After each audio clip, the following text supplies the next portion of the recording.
Hey everybody and welcome to Sins of a Solar Empire 2. It is finally out now on Steam. We have a lot to go through.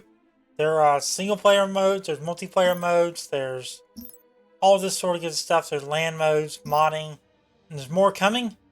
The game is out now on Steam, and I went ahead and grabbed it for myself because I have been waiting on this to come to Steam. I've been avoiding it on Epic, but now that it's on Steam, I'm going to be playing the hound out of it. So, yeah. Let's begin. We're going to run through some of these tutorials because I never played the original Sins way back in the day. I have it in my library, got it in a bundle, but never really played it. So, starting fresh, starting new. But, yeah, let's begin with the Galaxy Overview tutorial. So if you're new here, make sure to subscribe, turn on notifications.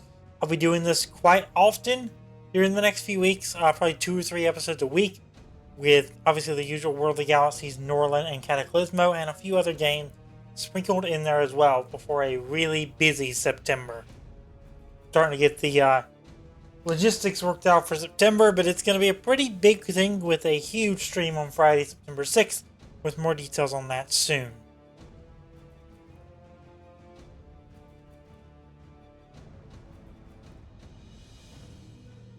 So yeah, the game's available now on Steam for $39.99 on sale. It'll be $49 when the sale ends in 2 weeks' time. I think you're seeing this on a Friday, so you have 13 days left to get the game on sale. And there's also a premium edition, which is the one I got on sale for 20% off as well. So you'll be seeing a lot of this from me the next few months, but especially the next month, as I learned to play Sins of a Solar Empire 2 from the beginning, and we're going to kind of see what this is all about. So, here we go. Welcome to the Galaxy Overview tutorial. You will get an overview of map features and how orbiting planets change the game. First, let's zoom out to get a big picture of the galaxy.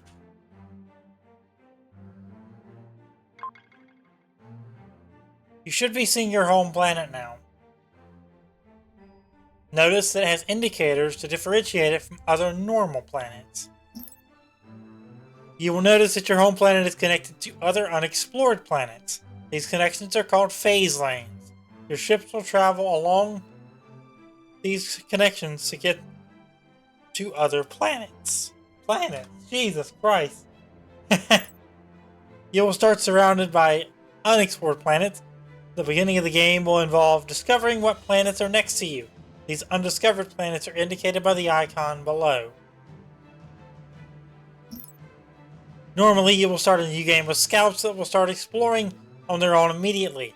Let's build one now. Select your home planet, open the Build Ship menu, and buy a Prova Scout Corvette. Your Scout Corvette has an auto-explore ability, so you don't have to micromanage it. Feel free to zoom in and watch it start exploring. We will now reveal the entire map for you for the purposes of this tutorial. Now that the entire galaxy is revealed, zoom all the way out so we can examine some colonizable planets. Asteroids are the most basic planetoid you can colonize. They have limited space to upgrade, but are essential for expanding your empire. Ice planets are primarily specialized in crystal. They also have decent credit income. All factions like getting icy worlds early in the game. Volcanic planets are primarily specialized in metal. Volcanics also have high research track levels, but not notably bad credit generation. There are many other planets and features to discover as you explore. Feel free to look around. One of the most important new gameplay features of Sins 2 is orbiting planets. During the game, planets will move, creating new phase lanes and destroying others. You can peek up to 1 hour into the future using the Future Orbits button. This allows you to plan your strategy around the changing topology. Click the button now. You can note how the planets are moving and the phase lanes are changing. You can move back and forth in time by clicking on the time bar. That's cool. You can also quickly scrub back and forth into the future by holding the hotkey and moving your mouse back and forth. Hold Oh, that is really cool. Congratulations, you've completed this tutorial. Hooray! That was easy. It only gets harder from here, folks. Orbital structures. Learn how to build and manage your orbital structures. Welcome to the orbital structures tutorial. Building structures in orbit around your planet is essential to playing the game. Select your planet and open up the Structures Build menu. All orbital structures are grouped into either civilian or military categories.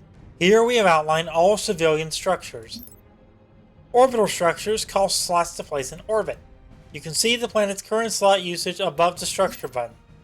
Upgrading the planet's logistics track will increase the slots you have to spend on civilian orbital structures. Upgrading the planet's defensive track will increase the slots you have to spend on military orbital structures. Now let's build a light factory. This is necessary to build any corvettes or frigates for your fleet. Your cursor has now been loaded with a light factory. You can move it around to place exactly where you want it. Note that now that you have placed your light factory, a constructor ship will automatically come over to build it. You will never have to manage the constructor ships yourself, just place the structures and move on. You can also skip the micromanagement of placing your structures by holding control when clicking the structure button. The structures will automatically be placed near the other structures. Try this by quickly building 3 Gauss defense platforms.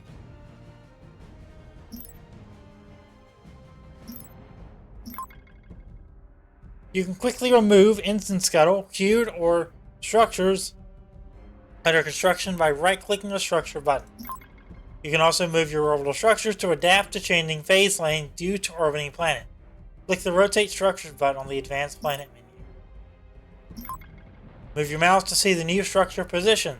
While structures are rotating, they will be offline and not able to fire enemies or build units.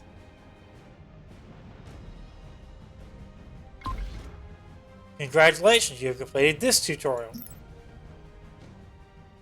Two for two thus far. Let's just kind of run through and see. Mostly, it's skirmish right now. There is a campaign coming later, but it is skirmish, so we'll get to really see what this is all about once we get into the skirmish.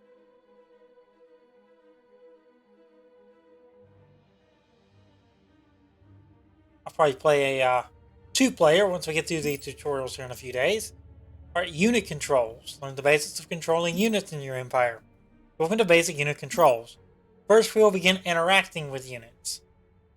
First, find and select your home planet. Remember to zoom out if you don't immediately see it. Open the Build Ship window to build your first capital ship. Left click on any of the capital ship icons to build your first one. Your first one is always free and built instantly. Get the heavy missile cannon. The selection window at the top right will show all units in the same gravity well. This makes it easy to interact with all nearby and friendly and enemy units. Find and select your new capital ship. You can focus your camera on any unit by clicking it again once it is selected. Try this with your selected capital ship.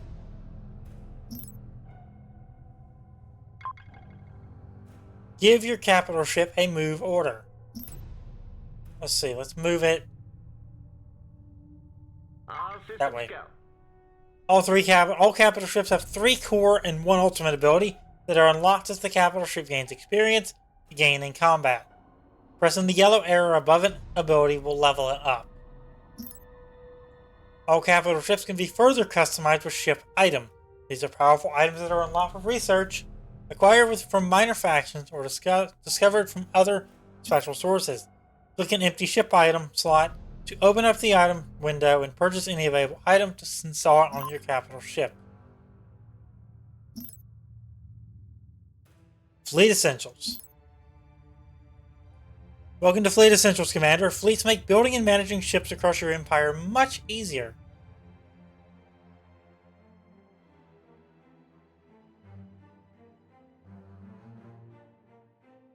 Okay.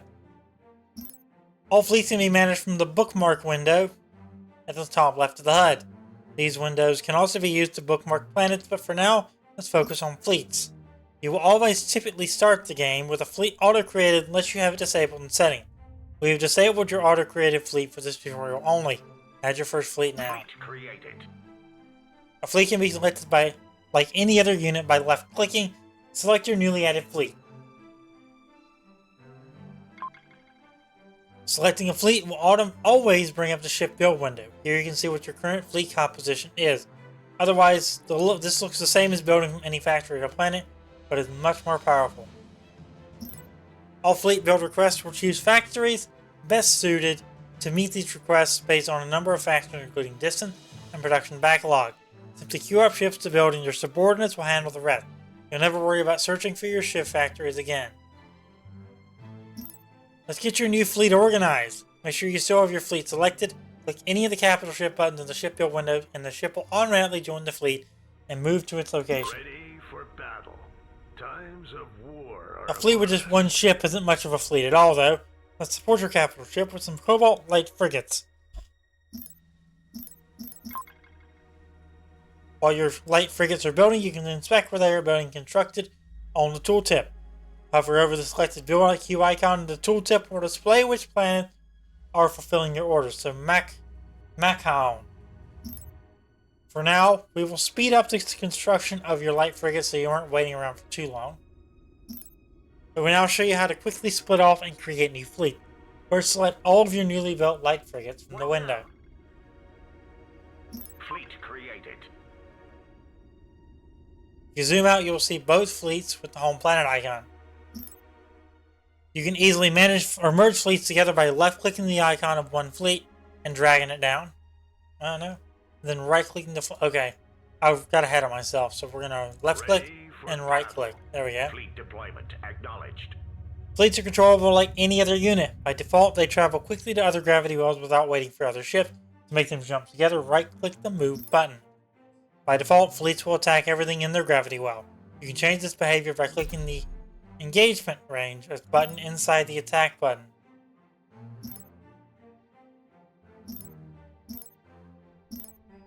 And here's where I'm going to get really into it. The Research Overview. Welcome to the Research Tutorial, Commander. We will go over the basics of the research system here. Let's get started. This is your Military Research button.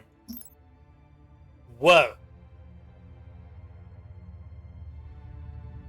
Build more military research stations. Okay. Without even get scrolling.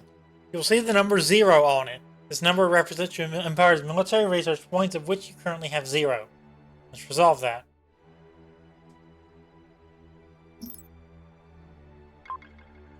Click the Build Orbital Structures button to continue. We're going to make a military research station. Put it there. And now we are getting 1. You've now obtained a military research point. Building research stations is primary ways to do this, but you can also build surface planet items to obtain them as well. Let's see what they are good for.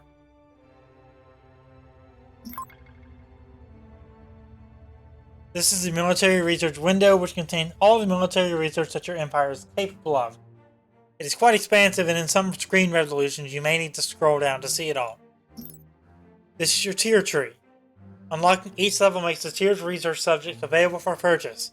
Unlocking each tier also grants your empire permanent bonuses. You have enough research points to unlock the first tier.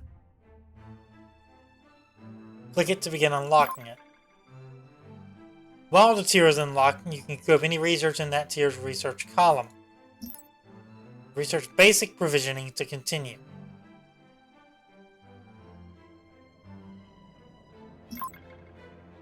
All research has a price as listed in the tooltip. Some late-stage research will also cost exotics, which is the subject for another tutorial.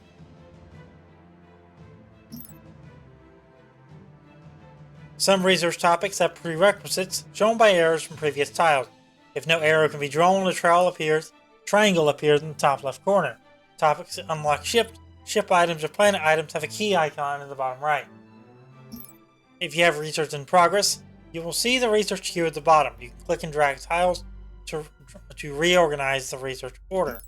You can also auto-queue advanced research, which adds its prerequisites automatically. Click Garrison Expansion to see this in action and drag it to the front of the queue.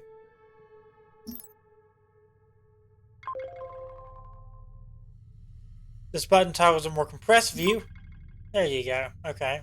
So you don't have to scroll down to see it. You can search there. It also checks both military and civilian domain for your results, so you don't have to search in each separately. There's also civilian research, which we haven't even touched. So there is a lot to do in this game.